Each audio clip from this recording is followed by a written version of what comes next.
உங்க செல்ல அந்த அம்மா இருக்காங்க. நீங்க சுவிட்ச் ஆஃப் ஆயிடுச்சு. சுவிட்ச் ஆஃப் ஆயிடுச்சு சொல்லு. அப்படியா? சிவா திருச்சிற்றம்பலம். இன்று சுவாமியோட மாபெரும் கருணை அமாவாசை மார்கழி 4வது நாள். நமக்கு இந்த தலத்தில் அண்ணாமலையார் தலத்தில் ஒரு ஓரமான ஒரு இடத்துல நமக்கு ஒரு இடத்த கொடுத்து இங்க முற்றோதல்ல கலந்துக்கூடிய ஒரு வாய்ப்பு பாக்கியத்தையும் கொடுத்து இங்க சுவாமியோட கதை தீபார்த்தனை முன்கொண்டு மணிவாசகரே சாட்சாத் வந்து அமர்ந்து நமக்குலாம் ஆசீர்வாதம். எவ்வளோமா பெரிய கருணை பாருங்க. நமக்கு இங்க மணிவாசகர் இருக்கார் நிஜமா முன்கூட்டி தெரியாது. இதை வந்து நம்ம திருப்புகழ் அடியார் ஐயா தான் நம்மளை வந்து அழைப்பு கொடுத்தாரு.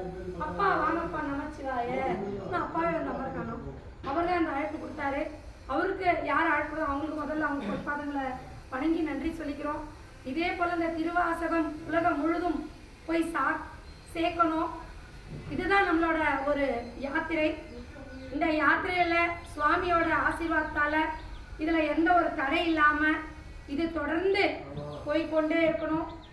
இந்த ஆசீர்வாதம் அருள் புரியணும். இந்த தெய்வங்களே எங்களுக்கு நமச்சிவாய சிவா திருச்சிற்றம்பலம். இங்க வந்து கலந்து கொண்ட அனைத்து உள்ளங்களுக்கும் எங்களோட மனமார்ந்த நன்றி. இந்த ஏற்பாடு பண்ணவங்களுக்கு நன்றி.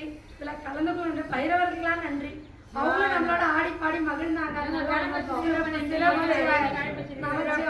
சிறப்பு சிறப்பு நமச்சிவாய.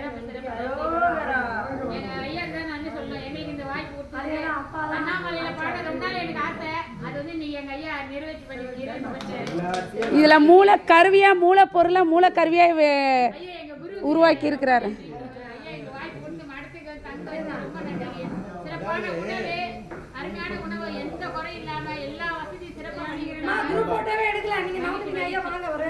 ஐயா ஏதோ சொல்ல வர்றாரு, அதை நான் கேளுங்க.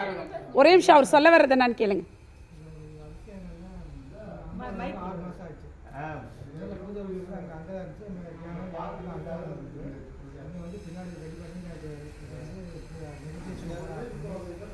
நாலு வருஷம் நான் வெளிநாட்டில் தியானங்கள் சொல்லிட்டு அந்த மாதிரி இருந்தாலும் இந்த பணியை செய்ய முடியாது.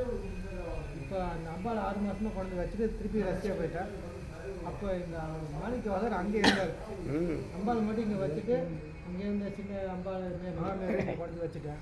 இவரை தூக்கும்போது ஒரு மனசில் நினைச்சது, சும்மா இவரை கொண்டு வைக்கக்கூடாது. அதாவது இவன் அருள் இவரோட அருள் இருந்தால் மறுபடியும் ஒரு திருவாசகம் பண்ணும்போது தான் கொண்டாடுவாங்க. அவராக ஏற்பாடு பண்ணால் கண்டிப்பாக இவனை உங்களை குழந்தைக்கு வைப்பேன் வந்து அவருக்கு நான் அங்கேயே வச்சுக்கிட்டேன். அவர் அங்கே ரூமுக்குள்ளே தான் இருந்தார். இங்கே தான் எல்லா பூஜையும் தாயெல்லாம் நடந்தது. அவர் எப்போ உத்தரவுன்னா அவர் எப்போ இந்த மாதிரி ஏற்பாடு பண்ணாரோ அப்போ தான் கொண்டு வரேன்னு நான் மனசுக்கு நினச்சிக்கிட்டேன். சங்கடம் இதை கொண்டு வைக்கலான்னா இல்லை அது திருவாசகம் அதை படிக்க வந்தால் மட்டும்தான் இது வரும். ஐயா திடீர்னு தீபத்தில் சந்தித்தான். 4 வருஷம் கழிச்சு தான் சந்திக்கிறேன். ரொம்ப நான் இங்கே இருக்கிறதில்லை. இந்த மாதிரி திருவாசகம் படிக்கணும்னு அவர் வாயால் அவரே சொன்னார். எனக்கு எப்போ தோணுதோ அப்போ கொண்டு படிங்கன்னா அவர்கிட்ட கூட நான் சொன்னேன் இதை வைக்க போகிறேன். இன்றைக்கி தான் காலையில் நைட்டு தான் சொன்னேன். நீங்கள் வந்ததால தான் அவர் உள்ளே வர வழி வர்றாரு.